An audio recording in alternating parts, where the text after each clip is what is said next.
ഇന്നത്തെ ക്ലാസ്സിൽ നമ്മൾ ഡിസ്കസ് ചെയ്യുന്നത് വേരിയസ് ഫാക്ടേഴ്സ് ഇൻഫ്ലുവൻസിങ് അഡ്സോർപ്ഷനാണ്. ഒരു സോളിഡ് സർഫസിൽ ഒരു ഗ്യാസ് അഡ്സോർബ് ചെയ്യുന്നു, അല്ലെങ്കിൽ അഡ്സോർബെൻറ്റിൻ്റെ സർഫസിൽ അഡ്സോർബേറ്റ് കോൺസെൻട്രേറ്റ് ചെയ്യുന്നു. ഇതിനെ ഇൻഫ്ലുവൻസ് ചെയ്യുന്ന ഏറ്റവും ആദ്യത്തെ ഫാക്ടർ എന്ന് പറയുന്നത് എടുക്കുന്ന ഗ്യാസിൻ്റെ നേച്ചറാണ്, അഡ്സോർബേറ്റിൻ്റെ നേച്ചർ. ജനറലൈസ് ചെയ്ത് പറഞ്ഞു കഴിഞ്ഞാൽ ഈസിലി ലിക്വിഫയബിൾ ഗ്യാസുകൾ, carbon dioxide, hydrogen chloride, ammonia, chlorine തുടങ്ങിയ ഗ്യാസുകളൊക്കെ ഈ ഒരു കാറ്റഗറിയാണ്. നമുക്കവരെ കമ്പാരിറ്റീവ്ലി ഹൈ ടെമ്പറേച്ചറിൽ പോലും പ്രഷർ അപ്ലൈ ചെയ്ത് ലിക്വിഡാക്കി മാറ്റാൻ പറ്റും. ഇത്തരത്തിലുള്ള ഗ്യാസുകൾ ഒരു സോളിഡ് സർഫസിനോട് അഫിനിറ്റി കൂടിയ ഗ്യാസുകളാണ്. അവർ വളരെ പെട്ടെന്ന് സോളിഡ് സർഫസുകളിൽ അഡ്സോർബ്ഡ് ആകുന്ന ഗ്യാസുകളാണ്. നേരെ മറിച്ച് ലിക്വിഡാക്കി മാറ്റാനായിട്ട് വളരെ ലോ ടെമ്പറേച്ചറും ഹൈ പ്രഷറും ആവശ്യമുള്ള ഗ്യാസുകൾ ഹൈഡ്രജനും നൈട്രജനും ഓക്സിജനൊക്കെയാണ്. ലിക്വിഡാക്കി മാറ്റാൻ ബുദ്ധിമുട്ടുള്ള ഗ്യാസുകൾ, അവരെ പെർമനൻറ്റ് ഗ്യാസുകളെന്നാണ് വിളിക്കുക. അവർക്ക് പൊതുവെ സോളിഡ് സർഫസുകളോട് അഫിനിറ്റി കുറവ് ആയതുകൊണ്ട് അവർ പെട്ടെന്ന് അഡ്സോർബ്ഡ് ആകാത്ത ഗ്യാസുകളാണ്.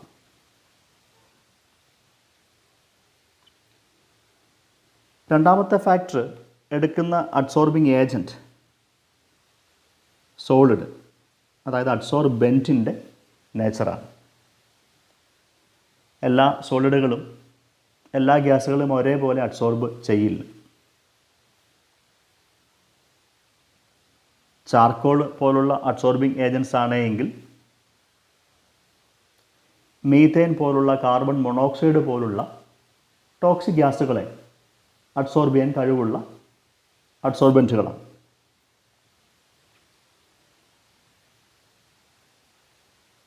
മെറ്റാലിക് സോളിഡുകളായ നിക്കൽ, പ്ലാറ്റിനം, കൊബാൾട്ട് തുടങ്ങിയ അഡ്സോർബൻറ്റുകൾക്ക് ഹൈഡ്രജനോടും നൈട്രജനോടും ഒക്കെ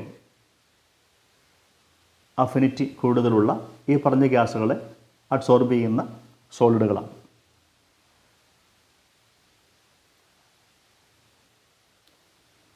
മൂന്നാമത്തെ ഫാക്ടർ സർഫസ് ഏരിയ ഓഫ് അഡ്സോർബൻ്റ് ആണ്. അഡ്സോർപ്ഷൻ ഒരു സർഫസ് ഫിനോമിന ആയതുകൊണ്ട് സോളിഡിൻ്റെ സർഫസ് ഏരിയ കൂടുന്തോറും റേറ്റ് ഓഫ് അഡ്സോർപ്ഷനും എക്സ്റ്റെൻറ്റ് ഓഫ് അഡ്സോർപ്ഷനും ഒക്കെ കൂടുന്നതായിട്ട് കാണാൻ സാധിച്ചിട്ടുണ്ട്. അതുകൊണ്ടാണ് ഹൈഡ്രോജനേഷനൊക്കെ നടത്തുമ്പോൾ ഫൈനലി ഡിവൈഡഡ് നിക്കൽ കാറ്റലിസ്റ്റാണ് നമ്മൾ സർഫസ് ഏരിയ കൂട്ടുന്നതിന് വേണ്ടി ആഡ് ചെയ്യുക. ഇനി ഒരു ഗിവൺ അഡ്സോർബൻറ്റും അഡ്സോർബേറ്റും എടുത്തു കഴിഞ്ഞാൽ എക്സ്റ്റെൻറ്റ് ഓഫ് അഡ്സോർപ്ഷനെ ഇൻഫ്ലുവൻസ് ചെയ്യുന്ന പ്രധാനപ്പെട്ട രണ്ട് ഫാക്ടേഴ്സ് ഉണ്ട്. അതിലൊന്ന് ടെമ്പറേച്ചറാണ്, അടുത്തത് പ്രഷറാണ്. ഈ രണ്ട് കാര്യങ്ങൾ നമ്മൾ അല്പകൂടി ഡീറ്റെയിൽഡായിട്ട് കാണുകയാണ്.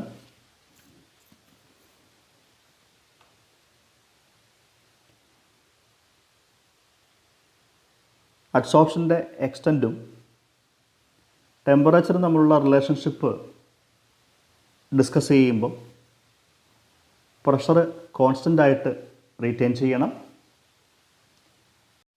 ഇങ്ങനെ കോൺസ്റ്റൻറ്റ് പ്രഷറിൽ നടത്തുന്ന എക്സ്പെരിമെൻറ്റ്സും അതിൻ്റെ ഗ്രാഫിക്കൽ പ്ലോട്ടുകളെ നമുക്ക് അഡ്സോർപ്ഷൻ ഐസോ ബാറുകളെന്ന് വിളിക്കാം.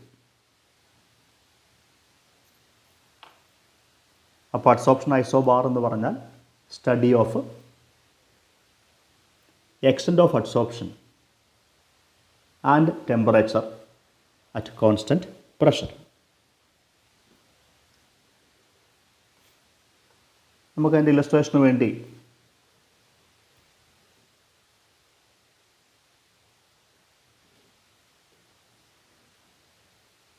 രണ്ട് പ്രോസസ്സുകളെ ഒന്ന് കമ്പയർ ചെയ്യാം. ഒരു സോളിഡ് സർഫസും ഒരു ഗ്യാസും കോണ്ടാക്റ്റ് ചെയ്യുമ്പോൾ ഈ സോളിഡ് സർഫസിലെ ഗ്യാസ് കോൺസെൻട്രേറ്റ് ചെയ്യുന്ന പ്രോസസ്സ് അഡ്സോർപ്ഷനാണ്.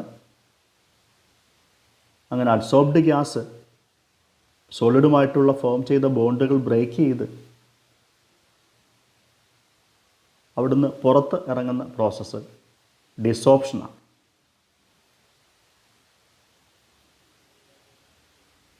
ഒരു സോളിഡ്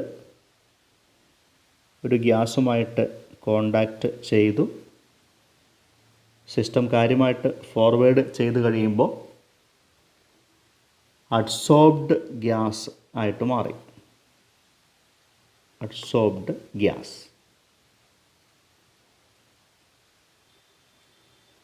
അപ്പോൾ ഇതിലെ ഫോർവേഡ് റിയാക്ഷൻ അഡ്സോർപ്ഷനാണ്. ഗ്യാസ് സോളിഡ് സർഫസിൽ അഡ്സോർബ്ഡായി. സിസ്റ്റം ബാക്ക്വേർഡ് ചെയ്യുന്ന റിയാക്ഷൻ, അതായത് അഡ്സോർബ്ഡ് ഗ്യാസ് ഫ്രീ സോളിഡും ഫ്രീ ഗ്യാസുമായിട്ട് സ്പ്ലിറ്റ് ചെയ്യുന്ന പ്രോസസ്സ് അഡ്സോർപ്ഷൻ്റെ റിവേഴ്സാണ്, ഡിസോർപ്ഷനാണ്.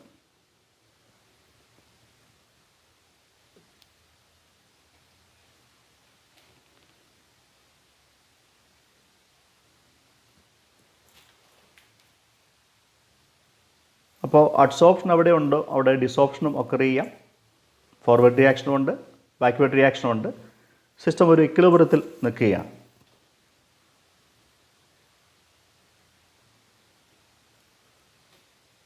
ഇതിൽ അഡ്സോർപ്ഷൻ എന്ന് പറയുന്ന പ്രോസസ്സ്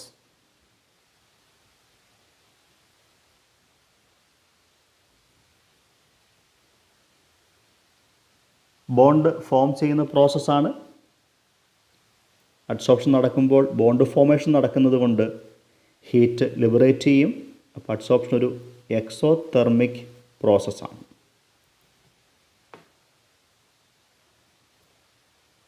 ഡിസോർപ്ഷൻ ഫോം ചെയ്യുന്ന ബോണ്ടുകളുടെ ക്ലീവേജ് നടക്കുന്ന പ്രോസസ്സാണ്. ബോണ്ടുകൾ ബ്രേക്ക് ചെയ്യുമ്പോൾ ഹീറ്റ് അബ്സോർബ് ചെയ്യും. അപ്പോൾ ഡിസോർപ്ഷൻ ഒരു എൻഡോതെർമിക് പ്രോസസ്സാണ്.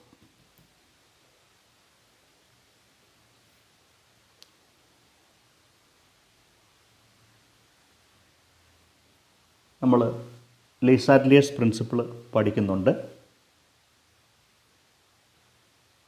An increase in temperature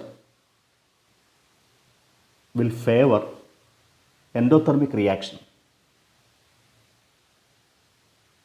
ഒരു സിസ്റ്റത്തിൻ്റെ ടെമ്പറേച്ചർ നമ്മൾ കൂട്ടിയാൽ എൻഡോതെർമിക് റിയാക്ഷൻ്റെ റേറ്റ് ഇൻക്രീസ് ചെയ്യുമെന്ന് പഠിച്ചിട്ടുണ്ട്. അപ്പോൾ ടെമ്പറേച്ചർ ഇൻക്രീസ് ചെയ്താൽ എൻഡോതെർമിക് റിയാക്ഷൻ്റെ റേറ്റ് ഇൻക്രീസ് ചെയ്യും. നമ്മൾ ആ ഒരു കാര്യം എടുത്ത് ഇക്വിലിബ്രിയത്തിൽ അപ്ലൈ ചെയ്താൽ ഒരു സിസ്റ്റം ഇക്വിലിബ്രിയത്തിൽ എക്സിസ്റ്റ് ചെയ്യുന്നു between adsorption and desorption. Temperature നമ്മൾ ഇൻക്രീസ് ചെയ്യും തോറും എൻഡോതെർമിക് റിയാക്ഷൻ നടക്കണം. എൻഡോതെർമിക് റിയാക്ഷൻ എന്ന് പറഞ്ഞാൽ ഡിസോർപ്ഷനാണ്. സോ ഹീറ്റ് ചെയ്യും തോറും കൂടുതൽ ഗ്യാസ് ഡിസോർബ്ഡ് ആകും, എക്സ്റ്റെൻഡ് ഓഫ് അഡ്സോർപ്ഷൻ കുറയും.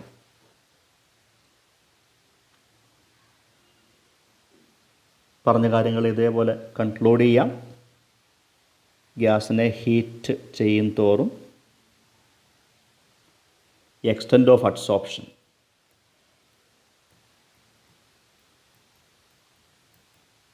കുറയും. അതായത് കൂടുതൽ ഗ്യാസ് ഡീസോർബ് ചെയ്ത് പുറത്ത് പോകും. നമുക്കിതിനെ ഒന്ന് ഗ്രാഫിക്കലായിട്ട് പ്ലോട്ട് ചെയ്യാം. എക്സ്റ്റെൻഡ് ഓഫ് അഡ്സോർപ്ഷൻ റെപ്രസെൻ്റ് ചെയ്യാൻ നമ്മൾ എടുക്കുന്ന ടേം എക്സ് ബൈ എം എന്ന ടേമാണ്. X by M. അതിൽ X mass of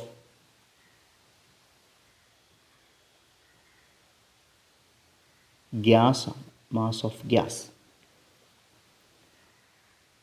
M mass of solid. ഒരു ഡെഫിനിറ്റ് എമൗണ്ട് സോളിഡ് നമ്മൾ അഡ്സോർപ്ഷൻ നടത്താൻ വേണ്ടി എടുത്തു കഴിഞ്ഞാൽ എം ഡെഫിനിറ്റ് ആണ്, എം ഒരു കോൺസ്റ്റൻ്റ് ആണ്. അഡ്സോർപ്ഷൻ നടക്കും തോറും ആ സോളിഡ് സർഫസിൽ കൂടുതൽ കൂടുതൽ ഗ്യാസ് കോൺസെൻട്രേറ്റ് ചെയ്യും. എക്സിൻ്റെ value mass of gas increase ചെയ്യും. അപ്പോൾ എക്സ് ബൈ എം കൂടി എന്ന് പറഞ്ഞാൽ കൂടുതൽ ഗ്യാസ് അഡ്സോർബ്ഡ് ആയി എന്നാണ് അർത്ഥം. അപ്പോൾ എനിക്ക് എക്സ്റ്റെൻറ്റ് ഓഫ് അഡ്സോർപ്ഷനെ എക്സ് ബൈ എം കൊണ്ട് റെപ്രസെൻറ്റ് ചെയ്യാം.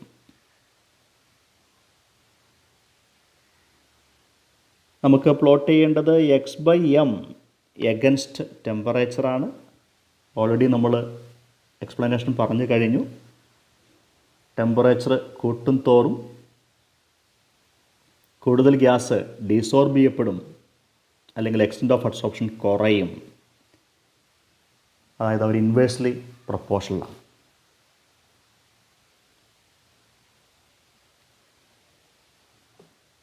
ഇതിനെ ഒന്ന് ഗ്രാഫിക്കലായിട്ട് റെപ്രസെൻറ്റ് ചെയ്യാം. ഗ്രാഫിൻ്റെ വൈ ആക്സിസിൽ ഈ എക്സ്റ്റെൻറ്റ് ഓഫ് അഡ്സോർപ്ഷനും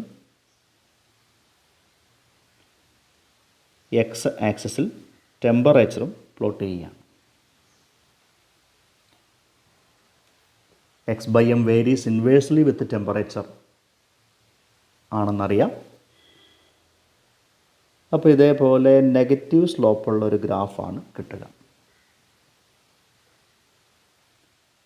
ഈ ഗ്രാഫിനെ വിളിക്കുന്ന പേരാണ് അഡ്സോർപ്ഷൻ ഐസോ ബാർ എന്ന് വിളിക്കാം. അടുത്ത ഡിസ്കഷൻ എക്സ്റ്റെൻറ്റ് ഓഫ് അഡ്സോർപ്ഷനും പ്രഷറും എങ്ങനെയാണ് ഡിപ്പെൻഡ് ചെയ്യുക എന്നുള്ളതാണ്. നമ്മൾ അത് സ്റ്റഡി ചെയ്യുമ്പോൾ സിസ്റ്റം ടെമ്പറേച്ചർ കോൺസ്റ്റൻ്റ് ആക്കി വയ്ക്കണം. അപ്പോൾ അങ്ങനെ കണ്ടക്ട് ചെയ്യുന്ന എക്സ്പെരിമെൻറ്റുകളെയും അവിടുന്ന് കിട്ടുന്ന ഗ്രാഫുകളെയും കോൺസ്റ്റൻറ്റ് ടെമ്പറേച്ചർ ഗ്രാഫുകളായതുകൊണ്ട് അഡ്സോർപ്ഷൻ ഐസോ തേമുകളെന്ന് വിളിക്കാം. A graph between extent of adsorption and pressure at constant temperature.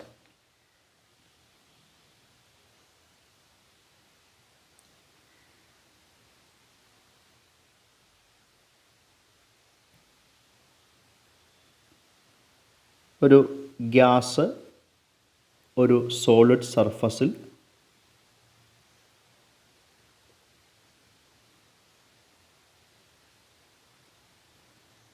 Adsorb ചെയ്യുമ്പോൾ നമുക്ക് അഡ്സോർബ്ഡ് ഗ്യാസ് കിട്ടി.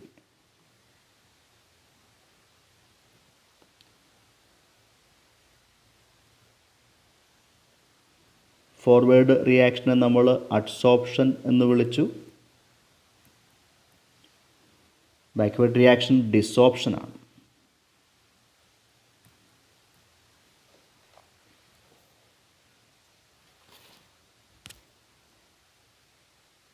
ഒരു കണ്ടെയ്നറിൽ, ഒരു ക്ലോസ്ഡ് കണ്ടെയ്നറിൽ എയർ എടുത്തിട്ട് അതിലേക്ക് അഡ്സോർബൻ്റായിട്ട് ചാർക്കോൾ ആഡ് ചെയ്യുകയാണെങ്കിൽ സമയം കടന്നു പോകും തോറും ചാർക്കോൾ സർഫസിൽ ഗ്യാസ് മോളിക്യൂൾസ് കോൺസെൻട്രേറ്റ് ചെയ്യും, അഡ്സോർബ് ചെയ്യപ്പെടും. അപ്പോൾ അഡ്സോർപ്ഷൻ നടക്കുമ്പോൾ ആ ചാർക്കോളിൻ്റെ സർഫസിൽ ഗ്യാസ് മോളിക്യൂൾസ് കോൺസെൻട്രേറ്റ് ചെയ്യുന്നതുകൊണ്ട് അതിൻ്റെ സറൗണ്ടിങ്സിലുള്ള എയർ മോളിക്യൂൾസിൻ്റെ നമ്പർ കുറഞ്ഞു വരും. ഗേഷ്യസ് ഫേസിലുള്ള മോളിക്യൂൾസിൻ്റെ എണ്ണം കുറഞ്ഞ് അവർ സർഫസിലേക്ക്, സോളിഡ് സർഫസിലേക്ക് അറ്റാച്ച്ഡ് ആവും. ഗേഷ്യസ് ഫേസിലുള്ള മോളിക്യൂളുകളുടെ എണ്ണം കുറയുന്നത് കൊണ്ട് ഗ്യാസ് പ്രഷർ അഡ്സോർപ്ഷൻ നടക്കുമ്പോൾ കുറഞ്ഞു വരും. അല്ലെങ്കിൽ തിരിച്ചു പറഞ്ഞാൽ സോളിഡ് സർഫസിൽ അഡ്സോർബ്ഡ് ആയ മോളിക്യൂൾസ് ഫ്രീ ആയിട്ട് ഡിസോർബ് ചെയ്ത് വന്നു കഴിഞ്ഞാൽ ഫ്രീ എയർ മോളിക്യൂൾസിൻ്റെ എണ്ണം ഇൻക്രീസ് ചെയ്യും, ഗ്യാസ് പ്രഷർ കൂടും. ശരിക്കും പറഞ്ഞാൽ അഡ്സോർപ്ഷൻ നടക്കും തോറും ഫ്രീ ഗ്യാസ് മോളിക്യൂൾസിൻ്റെ എണ്ണം കുറയുന്നതുകൊണ്ട് പ്രഷർ ഡിക്രീസ് ചെയ്യും. ഡിസോർപ്ഷൻ നടക്കും തോറും കൂടുതൽ ഗ്യാസ് മോളിക്യൂൾസ് ഫ്രീ ആയിട്ട് സിസ്റ്റത്തിലേക്ക് വരുന്നതുകൊണ്ട് പ്രഷർ ഇൻക്രീസ് ചെയ്യും. ലീ ചാറ്റ്ലിയർസ് പ്രിൻസിപ്പിൾ അപ്ലൈ ചെയ്താൽ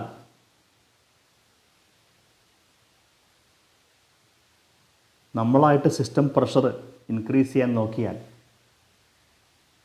സിസ്റ്റം അതിനെ നള്ളിഫൈ ചെയ്യണം.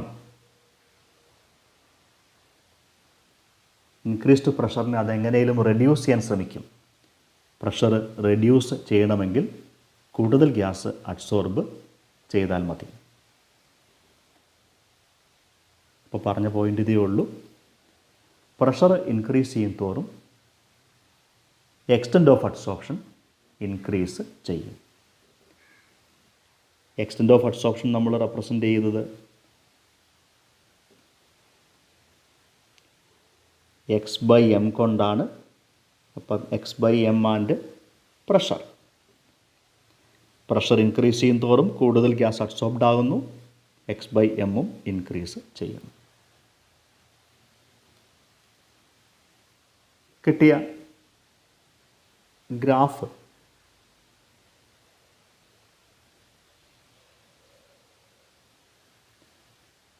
x/m can be plotted against pressure at constant temperature. Graph 0 എന്ന പോയിന്റിൽ നിന്ന് സ്റ്റാർട്ട് ചെയ്യാം.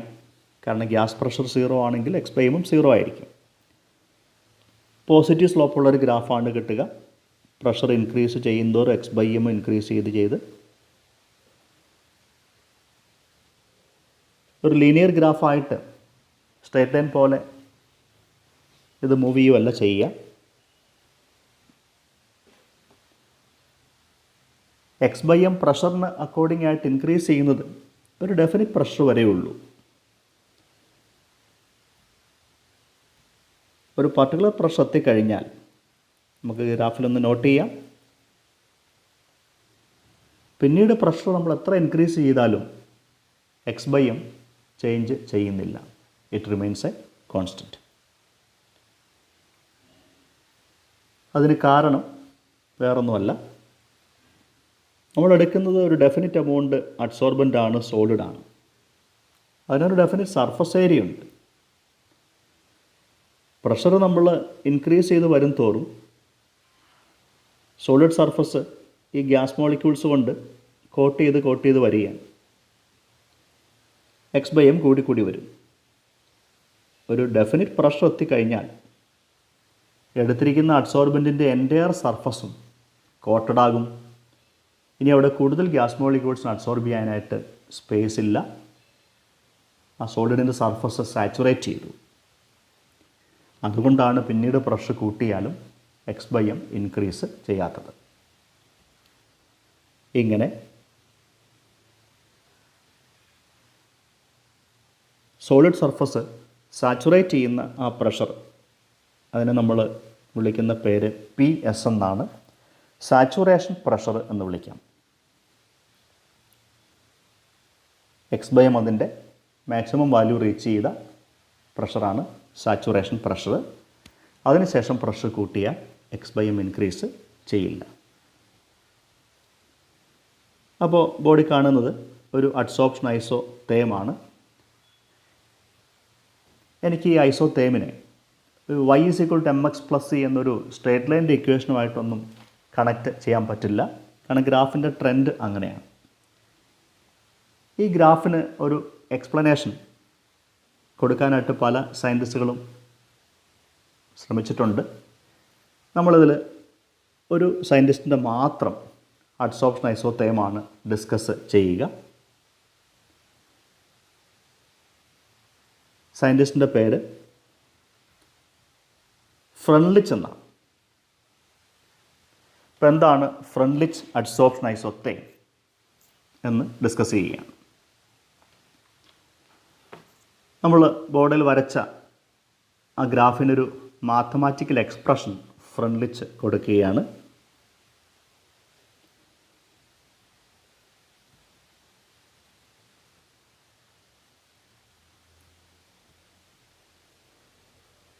x/m is equal to k into p raised to 1/n.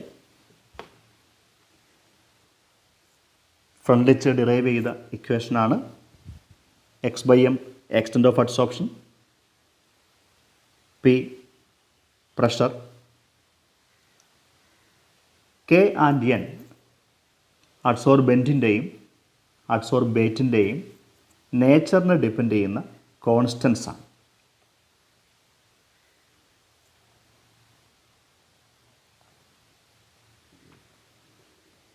ഇനി ഫ്രണ്ട്ലിച്ച് അഡ്സോർപ്ഷൻ ഐസോതേമിന്ന് value of K and value of N എങ്ങനെ calculate ചെയ്യാം എന്നൊന്ന് ആലോചിക്കുക. ഫ്രണ്ട്ലിച്ച് അഡ്സോർപ്ഷൻ ഐസോതേമിൻ്റെ ലോഗരിതമിക് ഫോം ഒന്ന് എഴുതുകയാണെങ്കിൽ log x/m is equal to log k plus 1/n log p എന്നെഴുതാം. log x/m is equal to log k plus 1/n log p. ഈ ഇക്വേഷനകത്ത് variables എന്ന് പറയുന്നത് രണ്ട് പേരാണ്. ഇതിലെ ഡിപ്പെൻഡൻറ്റ് വേരിയബിൾസ് ഒന്ന് ലോഗ് x/m ആണ്, വേറൊന്ന് ലോഗ് p ആണ്.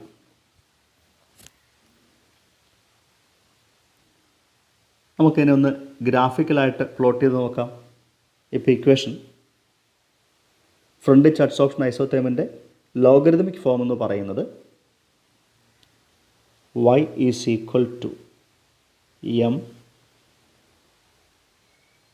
x പ്ലസ് c എന്ന ഫോമിലുള്ളൊരു ഇക്വേഷനാണ്. y is equal to mx plus c straight ലൈൻ്റെ ഇക്വേഷനാണ്. നമുക്കിതിനൊന്ന് ഗ്രാഫിക്കലായിട്ട് പ്ലോട്ട് ചെയ്താൽ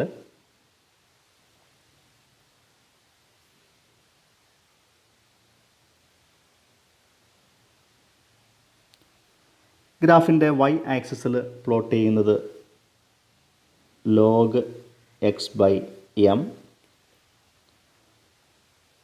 x ആക്സിൽ പ്ലോട്ട് ചെയ്യുന്നത് log p.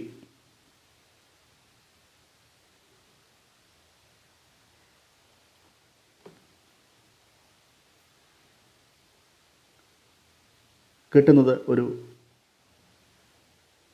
Straight line graph ആയിരിക്കും. കാരണം y is equal to mx plus c എന്നത് സ്ട്രേറ്റ് ലൈൻ്റെ ഇക്വേഷനാണ്.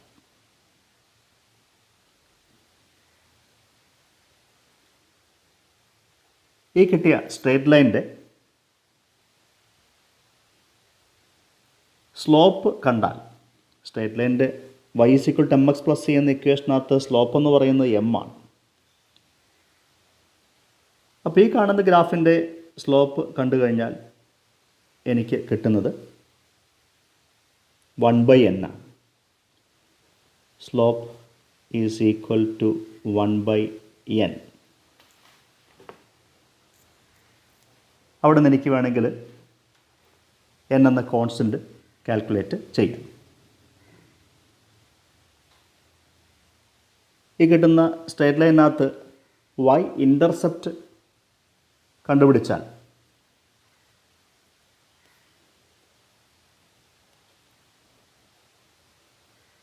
y ഇൻ്റർസെപ്റ്റ് c ആണ് സ്റ്റാൻഡേർഡ് ഇക്വേഷനകത്ത്.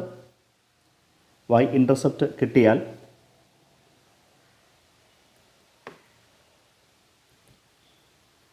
അത് ലോഗ് k പ്രൊവൈഡ് ചെയ്യും. ലോഗ് k ഉപയോഗിച്ചുകൊണ്ട് കോൺസ്റ്റൻ്റായ kയുടെ വാല്യൂ കാൽക്കുലേറ്റ് ചെയ്യാം.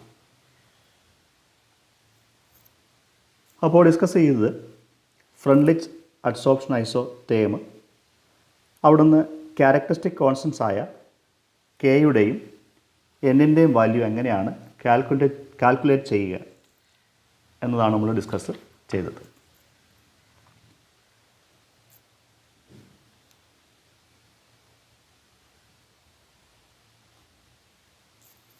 അഡ്സോർപ്ഷനെ ഇൻഫ്ലുവൻസ് ചെയ്യുന്ന ഇമ്പോർട്ടൻറ്റ് ഫാക്ടേഴ്സ് ഡിസ്കസ് ചെയ്ത് കഴിഞ്ഞു.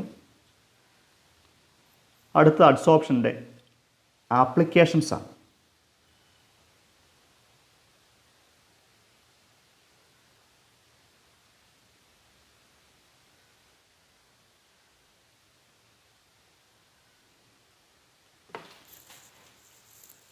ചാർക്കോൾ എന്ന് പറയുന്ന സോളിഡിന്, അഡ്സോർബിങ് ഏജൻറ്റിന് ടോക്സിക് ഗ്യാസുകളെ അഡ്സോർബ് ചെയ്യാനായിട്ട് കഴിവുള്ളതുകൊണ്ട്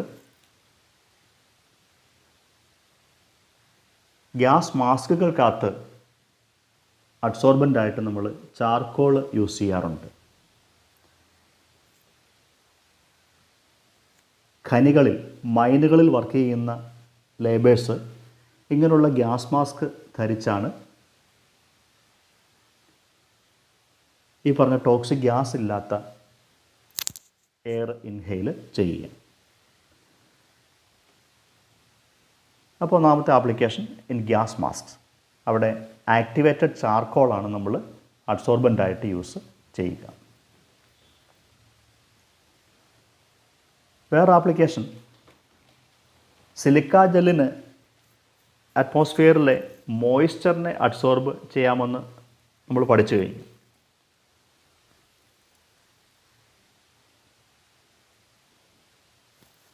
പല എക്സ്പെരിമെൻറ്റുകളൊക്കെ കണ്ടക്ട് ചെയ്യുമ്പോൾ നമുക്ക് ഒരു ഡ്രൈ അറ്റ്മോസ്ഫിയർ, ഹ്യൂമിഡിറ്റി ഇല്ലാത്തൊരു അറ്റ്മോസ്ഫിയർ ചില ചേമ്പറുകളിലൊക്കെ ക്രിയേറ്റ് ചെയ്യേണ്ടി വരും. അങ്ങനെ ഒരു ഹ്യൂമിഡൈസറായിട്ട് യൂസ് ചെയ്യുന്ന അഡ്സോർബിങ് ഏജൻ്റാണ് സിലിക്ക ജെൽ. ഹ്യൂമിഡിറ്റിയെ അഡ്സോർബ് ചെയ്ത് ഡ്രൈ അറ്റ്മോസ്ഫിയർ ക്രിയേറ്റ് ചെയ്യുന്ന മെറ്റീരിയലുകളുടെ പേരാണ് ഹ്യൂമിഡൈസേഴ്സ് എന്ന് വിളിക്കുക. സിലിക്ക ജെൽ ഒരു ഹ്യൂമിഡൈസറായിട്ട് യൂസ് ചെയ്യുന്നുണ്ട്. വേറൊരു ആപ്ലിക്കേഷൻ, ചാർക്കോളിന് തന്നെ കളേർഡ് മാറ്ററിനെ, ഡൈസിനെ അഡ്സോർബ് ചെയ്യാനുള്ള കഴിവുണ്ട്. മെത്തിലിൻ ബ്ലൂ പോലുള്ള ഡൈ അഡ്സോർബ് ചെയ്യുന്നൊരു മെറ്റീരിയലാണ് ചാർക്കോൾ എന്ന് നമുക്കറിയാം. അപ്പോൾ ഒരു സൊല്യൂഷനെ ഡീകളറൈസ് ചെയ്യാൻ വേണ്ടി ചാർക്കോൾ യൂസ് ചെയ്യാറുണ്ട്. ഇതിൻ്റെ ഒരു ആപ്ലിക്കേഷൻ, ഷുഗർ ഇൻഡസ്ട്രികൾ കെയിൻ ഷുഗർ ജ്യൂസിനെ ഡീകളറൈസ് ചെയ്തിട്ടാണ് അവിടുന്ന് പഞ്ചസാര ക്രിസ്റ്റലൈസ് ചെയ്യുക. അതിനുവേണ്ടി അനിമൽ ചാർക്കോൾ ഫില്ല് ചെയ്ത വലിയ ടവറുകളിൽ കൂടി കരിമ്പിൻ ജ്യൂസ് പാസ് ചെയ്ത് അവിടെയുള്ള പിഗ്മെൻറ്റുകളെ നമ്മൾ ആദ്യം അഡ്സോർബ് ചെയ്യും.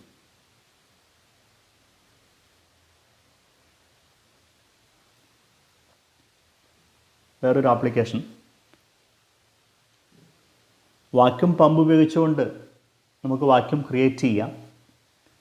അതിനകത്ത് ട്രേസ് എമൗണ്ട്സ് എയർ വീണ്ടും ഉണ്ടെങ്കിൽ അതിനെ അഡ്സോർബ് ചെയ്ത് റിമൂവ് ചെയ്യാനും നമ്മൾ ചാർക്കോൾ യൂസ് ചെയ്യുന്നുണ്ട്. So adsorption can be applied for the production of high vacuum.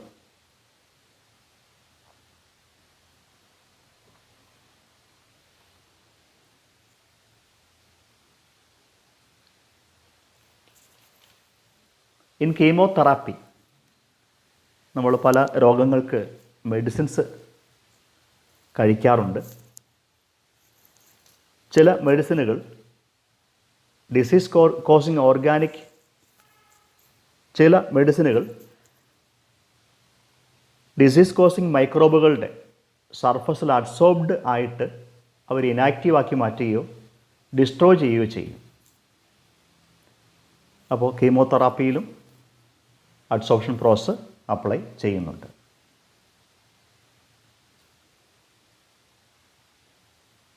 Purification apply ചെയ്യുന്നൊരു പ്രോസസ്സാണ് ക്രോമറ്റോഗ്രഫി. ക്രോമറ്റോഗ്രഫിക് ടെക്നിക്കുകളിൽ അഡ്സോർപ്ഷൻ ക്രോമറ്റോഗ്രഫി ഉണ്ട്, കോളം ക്രോമറ്റോഗ്രഫി ഒക്കെ നമ്മൾ ഓൾറെഡി പഠിച്ചതാണ്. അവിടെ കമ്പോണൻറ്റുകളുടെ അഡ്സോർബിങ് ഏജൻറ്റിനോടുള്ള അഫിനിറ്റി ഡിഫറൻസ് വെച്ചുകൊണ്ടാണ് നമ്മൾ സെപ്പറേഷൻ ടെക്നിക്ക് വർക്കൗട്ട് ചെയ്യുക. എസ്റ്റിമേഷന് വേണ്ടി യൂസ് ചെയ്യുന്ന വോളിയോമെട്രിക് അനാലിസിസ് ടെക്നിക്കുകളുണ്ട്. അവിടെ നമുക്ക് റിയാക്ഷൻ എപ്പോഴാണ് തീരുക എന്ന് ഇൻഡിക്കേറ്റ് ചെയ്യുന്ന സ്യൂട്ടബിൾ ഇൻഡിക്കേറ്ററുകളുണ്ട്. അഡ്സോർപ്ഷൻ ടെക്നിക്ക് വെച്ചുകൊണ്ട് വർക്കൗട്ട് ചെയ്യുന്ന ഇൻഡിക്കേറ്ററുകളുടെ പേര് അഡ്സോർപ്ഷൻ ഇൻഡിക്കേറ്റേഴ്സ് എന്നാണ്. അപ്പോൾ റിയാക്ഷൻ്റെ എൻഡ് പോയിൻ്റ് ആകുമ്പോൾ ഫോം ചെയ്യുന്ന ഒരു പ്രിസിപ്പിറ്റേറ്റിൽ ഈ പറയുന്ന അഡ്സോർപ്ഷൻ ഇൻഡിക്കേറ്റേഴ്സ് അഡ്സോർബ് ചെയ്യും. അവരൊരു ക്യാരക്ടറിസ്റ്റിക് കളർ ഇമ്പാർട്ട് ചെയ്യും. ഇയോസിൻ പോലുള്ള ഫ്ലൂറസിൻ പോലുള്ള ഇൻഡിക്കേറ്ററുകൾ അഡ്സോർപ്ഷൻ ഇൻഡിക്കേറ്ററുകൾക്ക് എക്സാമ്പിളാണ്. വേറൊരു ആപ്ലിക്കേഷൻ കറ്റാലിസിസിലാണ്. ഹെറ്ററോജീനിയസ് കറ്റാലിസിസിൽ സോളിഡ് കാറ്റലിസ്റ്റുകളുടെ സർഫസിൽ ഗേഷ്യസ് റിയാക്റ്റൻറ്റുകൾ അഡ്സോർബ് ചെയ്യപ്പെടുന്നു. കൊളീഷൻ്റെ റേറ്റ് ഇൻക്രീസ് ചെയ്യുന്നു. ഇങ്ങനെ കറ്റാലിസിസിലും അഡ്സോർപ്ഷൻ ടെക്നിക്ക് നമ്മൾ വർക്കൗട്ട് ചെയ്യുന്നുണ്ട്.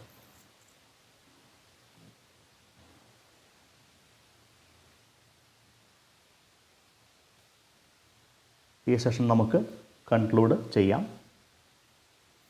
അടുത്ത സെഷനിൽ ഈ കറ്റാലിസിസിൻ്റെ ഡീറ്റെയിൽസിലേക്കാണ് നമ്മൾ വരുന്നത്.